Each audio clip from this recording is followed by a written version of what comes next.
Hello, everyone.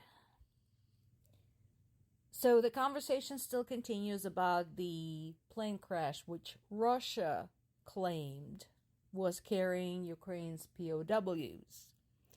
And, of course, they're blaming Ukraine. They're promising this big, sensational investigation. And my best advice is flip it 180 and then draw your own conclusions. Chances are it was their own fault, and they are going to investigate on their own and never share the results and then lie about it. Putin claims that the POW exchange was all set up and everything was ready, and that evil Ukrainians knew that there were POWs on board and nevertheless attacked the plane. Now, the bodies of the 77 soldiers that were allegedly aboard this plane have been delivered to Ukraine only days after the crash. And again, there's a big question of where they came from and were they ever aboard that plane. Also, if Russia really wanted to do a public investigation, why did they hurry to collect the black box from the airplane and immediately take it away? Why didn't they contact the international investigative organizations to do it for them, to show just how honest and unbiased they were going to be about this? Again, the whole thing is just a typical bit of Russian bullshit.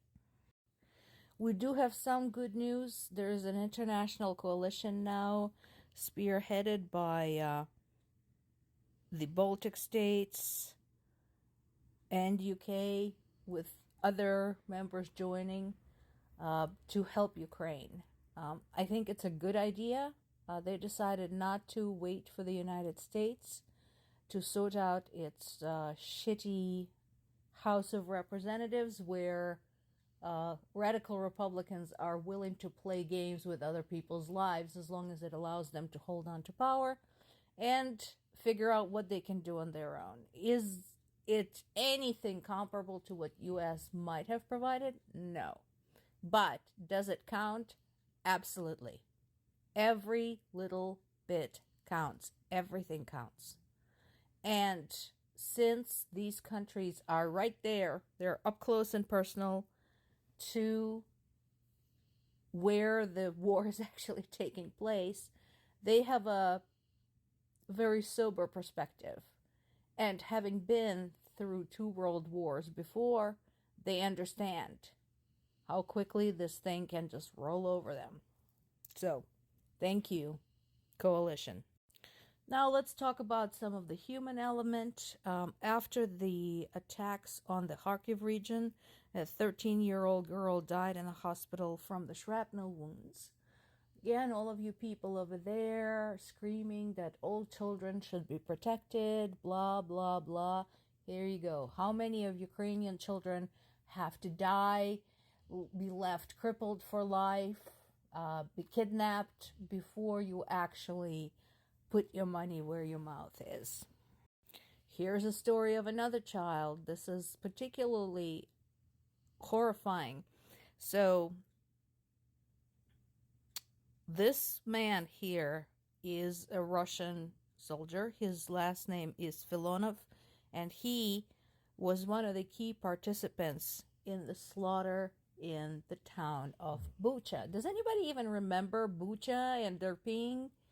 That happening? Yeah, you maybe should look it up. So anyway, a little boy, 7-year-old at the time, was taken from home by this man and then adopted. The boy supposedly is suffering from post-traumatic stress disorder, not surprisingly, and this guy wants to go back to the war so that he could slaughter more of these boys' compatriots. How sick is that? Where are you?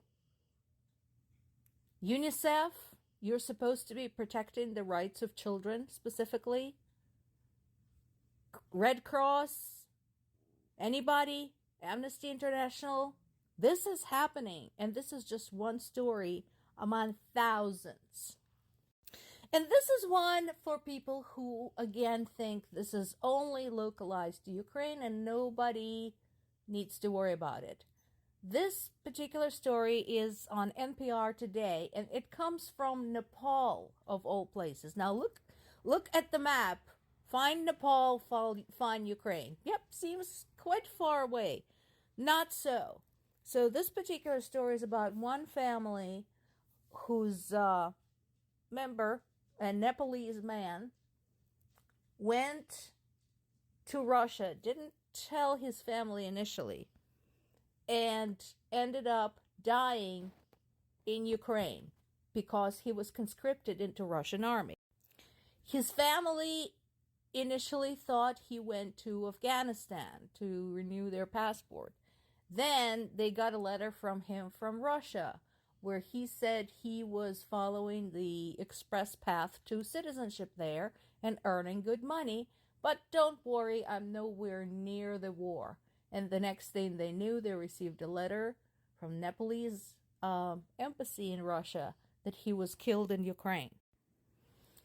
Now, what is going on with that? So the Nepalese Guard are frequent participants in international conflicts. And in this particular case, considering that the wages they earn in their home country are very, very low, Russia made an enticing offer. As of right now, it's not known exactly how many Nepalese men are serving in the Russian army in the war in Ukraine, but it's quite possible as many as 3,000. So what's going on? They go there, they're made like I said, a very enticing offer. They're offered a fast path to Russian citizenship for themselves and their family. Just 1 year. Those of you who have been through any immigration system anywhere, including the United States, they will know how magical it seems that you only have to wait 1 year. And they offer them this rather high salary for conscripting into Russian army. And then they get shipped off to Ukrainian front. So this particular family, this woman whose husband was killed there, is outraged, and apparently she's not the only one. They have questions. They want to know why Nepalese men got sent ahead of the Russian soldiers. Well, it's because the Russian soldiers don't want to go, and they're looking for cannon fodder elsewhere. And you guys are not Russian, therefore you are dispensable. That is how Russia treats non-Russian nationals. As I mentioned before, all of those protests against the war in Russia mostly are because it's Russian men who are dying there. If they could carry this war on indefinitely, sending people of other nationalities, the Bashkirs, the Nepalese, the recruits they get from African countries, the Yakuts, the Abkhazians, they wouldn't give a shit. That is Russia.